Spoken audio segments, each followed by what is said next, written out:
Bonjour les enfants, j'espère que vous allez bien et que vous êtes en bonne santé. Allez les enfants, préparez-vous pour commencer les leçons d'aujourd'hui. Donc aujourd'hui, on est le jeudi 14 mai 2020. Et on commence par رياضيات. إذا الدرس الذي توقفنا عنده هو تقريب مفهوم الطرح. أعيد تقريب مفهوم الطرح. En français, on dit approche de la notion de soustraction. Approche de la notion de soustraction. جيد. إذا سأقوم بقراءة الآن الأهداف التعلمية. أول هدف قلنا هو أقارب مفهوم الفرق انطلاقا من بعض الكتابات الجمعية وغيرها. والهدف الثاني لهذا الدرس هو أن نتعرف الطرح كعملية عكسية للجمع حتى العدد 9 باستخدام الأشكال والرموز. بالنسبة للمعجم لديكم الطرح en français c'est la soustraction. الطرح la soustraction. الباقي le reste. الفرق la différence. إذا هذا بالنسبة للمعجم. والبارحة أو عفوا يوم الثلاثاء قمنا بإنجاز الفقرة الأولى لنفهم ونطبق والتمرين رقم 1. الآن سنمر إلى التمرين رقم 2. إذا انتبهوا معي جيدا. إذا ماذا ترون لديكم في التمرين؟ لدينا كيس، ووسط الكيس ماذا يوجد لدينا؟ توجد مجموعة من الكلل.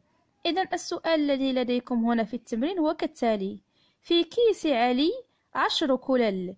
إذا هذا الكيس الذي لدينا في الصورة على كم يحتوي من كلل؟ فيه 10 كلل. إذا هي مكتوبة في البطاقة، إذا موجودة في الكيس، يعني لدينا 10 كلل. إذا الطفل علي لديه 10 كلل في كيس. إذا قام الطفل علي بإعطاء أخيه 5 كلل. إذا أعطى لأخيه 5 كلل. كم بقي في الكيس؟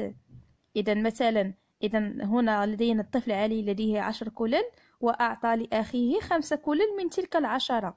إذا كم سيبقى لدى علي من كلل إذا أعطى لأخيه 5؟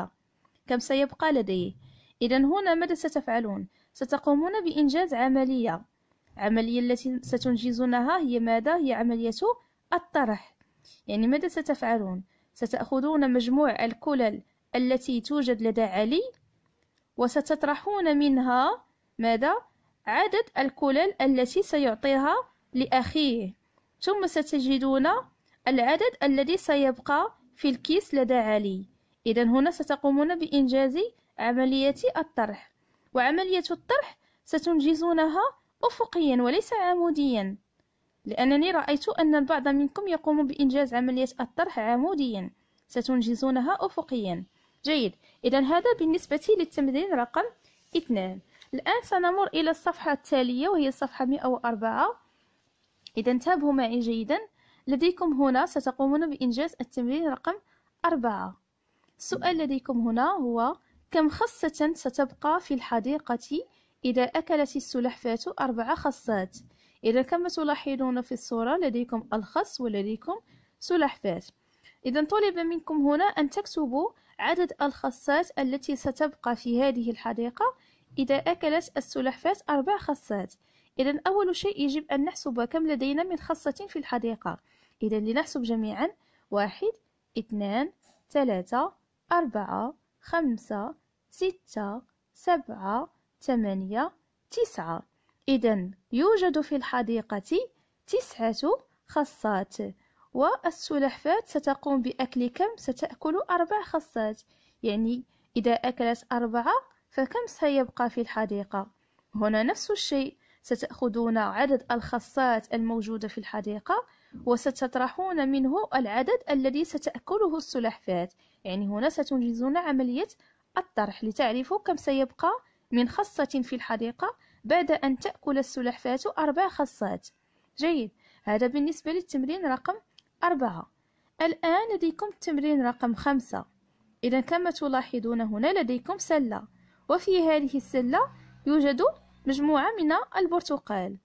إذا السؤال لديكم هو: كم برتقالة يمكن لزينب رسمها ليكون مجموع البرتقالات في السلة 10؟ إذا هنا سنحسب عدد البرتقال الموجود في السلة. احسبوا معي: 1 2 3 4 5 6 7.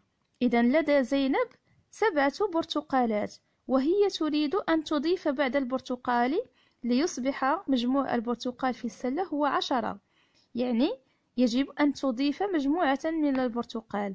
وأنتم ماذا ستفعلون؟ عليكم أن تعرفوا كم عليها أن تقوم برسم، يعني كم يجب أن ترسم من برتقالة ليصبح مجموع البرتقال هو 10. يعني ماذا ستفعلون؟ ستأخذون العدد 10 الذي تريده زينب، وستطرحون منه عدد البرتقال الموجود في السلة. يعني ماذا؟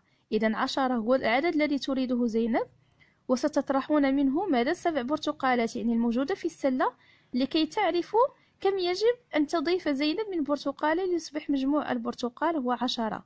يعني ستكتبون 10 ناقص ماذا؟ ناقص 7، وستحسبون كم تساوي. جيد. إذن هذه هي التمارين التي لديكم لليوم. Donc maintenant les enfants, on passe pour faire l'expression orale et on va continuer de faire quoi? Donc l'histoire que vous avez, c'est le titre de l'histoire, c'est Boucle d'or et les 3 ours. Donc aujourd'hui on va faire la deuxième épisode.